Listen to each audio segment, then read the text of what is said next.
નમસ્કાર મિત્રો, સ્વાગત છે તમારું આપ સૌની સિયારી ચેનલ ગુજરાતી સાહિત્ય વેદ નિકુંજ યુટ્યુબ ચેનલમાં હું નિકુંજ પરમાર આપ સૌનું તહેથી સ્વાગત કરું છું। તો મિત્રો વાત કરવાના છીએ પેન્શનરો અને નિવૃત્તિ કર્મચારીઓની વર્ષો જૂની બે માગણીઓનો સરકારે કર્યો સ્વીકાર। સાથે સાથે મિત્રો હવે પેન્શનને આ એક વધારો લાભ પણ મળશે। જો તમે પેન્શન ધારક છો, નિવૃત્ત કર્મચારી છો, તમારા માટે આ વિડીયો ઉપયોગી બનશે। વિડીયો શરૂ કરતા પહેલાં ચેનલ પર નવા ચેનલ સબસ્ક્રાઇબ કરી લેજો। વોટ્સઅપ ગ્રુપ, ટેલિગ્રામ બંનેમાં જે લિંક ડિસ્કશન મૂકું છું, અવશ્ય જોઈન થઈ જજો। તમને ચેનલ પર સરકારી કર્મચારી, નિવૃત્ત કર્મચારી, પેન્શન ધારક બાબતે હરેક અપડેટ મળતી રહેશે। તો આપણે આ ચેનલ ગુજરાતી સાહિત્ય વિદ નિકુંજ ચેનલ સબસ્ક્રાઇબ કરવાનું ભૂલશો નહીં। તો ચાલો નિવૃત્ત કર્મચારી, પેન્શન ધારક મિત્રો બધા સમયને બગાડાવીને શરૂઆત કરીશું। સૌપ્રથમ મિત્રો, પેન્શન અને નિવૃત્તિ કર્મચારીની વર્ષો જૂની બે માગણીઓ અંતે સ્વીકાર કરવામાં આવે છે। હવે પેન્શનના એક વધારાનો લાભ મળશે, તો સંપૂર્ણ ચર્ચા કરશે। વિડીયો સુધી બનાવી સૌપ્રથમ મિત્રો, પેન્શન ધારકોના પેન્શનમાં સુધારણા લઈને મોટા સમાચાર આવે છે। પેન્શન ધારકોની વર્ષો જૂની માંગ એટલે કે વય પ્રમાણે પેન્શન વધારો અને ડીએસપી ખાતામાં લાભો એવા સમાચાર છે કે દરેક પેન્શન ધારક માટે જાણવું ખૂબ જ જરૂરી છે। તો આ તો દરેક સમાચાર વિગતવાર આપણે જોઈ લઈએ। વિડીયો સુધી બનાવી રહેજો મિત્રો। કેરળ હાઈકોર્ટનો નિર્ણય પેન્શન અને બંધારણીય અધિકાર। કેરળ હાઈકોર્ટ પેન્શન માટે મોટો નિર્ણય સંભળાવ્યો છે। કેરળ હાઈકોર્ટે કહ્યું કે પેન્શન એ બંધારણીય અધિકાર છે।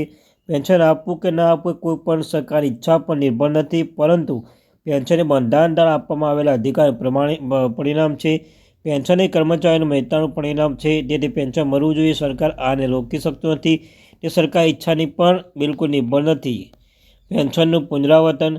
ભારતીય પેન્શન સોસાયટીએ કેન્દ્ર સરકાર પાસે મોટી માગણી કરી છે કે હવે પેન્શનમાં સુધારો કરવાનો સમય આવી ગયો છે। જૂની પ્રથાને ખતમ કરી પેન્શન સિસ્ટમ અપડેટ કરવી જોઈએ। ભારતના પેન્શન સોસાયટીએ કહ્યું કે જ્યારે કોઈ કર્મચારી નિવૃત્ત થાય છે ત્યારે તેના મૂળ પગારમાં 50% પેન્શન આપવામાં આવે છે, પરંતુ અગાઉ 70% આપવાનો નિયમ હતો, જે નાબૂદ કરવામાં આવ્યો હતો। આવી સ્થિતિમાં હવે આમાં ફેરફાર કરવાનો સમય આવી ગયો છે અને છેલ્લા બેઝિક પગારમાં 67% પેન્શન તરીકે ચૂકવવામાં આવે છે। હવે જોવાનું રહે છે કે કેન્દ્ર સરકાર શું નિર્ણય લે છે। સાથે સાથે મિત્રો, પેન્શન 5%, 10% વધારો। ઇન્ડિયન પેન્શન સોસાયટીએ કેન્દ્ર સરકારના પાસે બીજી એક મોટી માગણી કરી છે કે જો 65 વર્ષે 5%, 70 વર્ષે 10%, 75 વર્ષે 15% પેન્શન વધારો કરવામાં આવે તો પેન્શનમાં જીવવાની ઈચ્છા વિકસે અને તેમના નવા ઉર્જા ઉત્પન્ન થશે। તેવી આ કલ્યાણકારી યોજનાઓ તાત્કાલિક અમલ મૂકવી જોઈએ, તેથી પેન્શનરને ફાયદો થશે। વર્તમાન નિયમ મુજબ 80 વર્ષ પૂરા થયા પછી તે મૂળભૂત પેન્શન 20%નો વધારો થયો છે।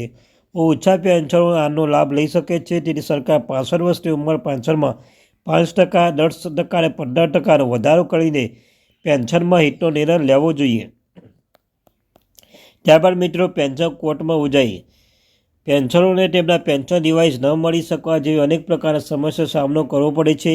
બાકી રકમ ન ભરવાની સમસ્યા ધ્યાનમાં રાખીને પેન્શનરો માટે પેન્શન અદાલતનું આયોજન કરવામાં આવ્યું છે।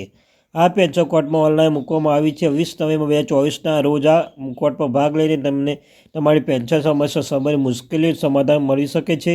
જો તમે આમાં ભાગ લેવા માગતા હો તો મિત્રો અવશ્ય કોમેન્ટ્સમાં જણાવજો। ડીએસપી ખાતામાં લાભો। સંરક્ષણ પેન્શનરો અને તેમના ખાતામાં ડીએસપી ખાતા બદલવું જોઈએ, જેથી કરી તમે ઘણા લાભો મેળવી શકો છો। આ માટે તમારા બેંકમાં જઈને અરજી કરવી પડશે અને તમારું એકાઉન્ટ ડીએસપી એકાઉન્ટમાં બદલવાવું પડશે।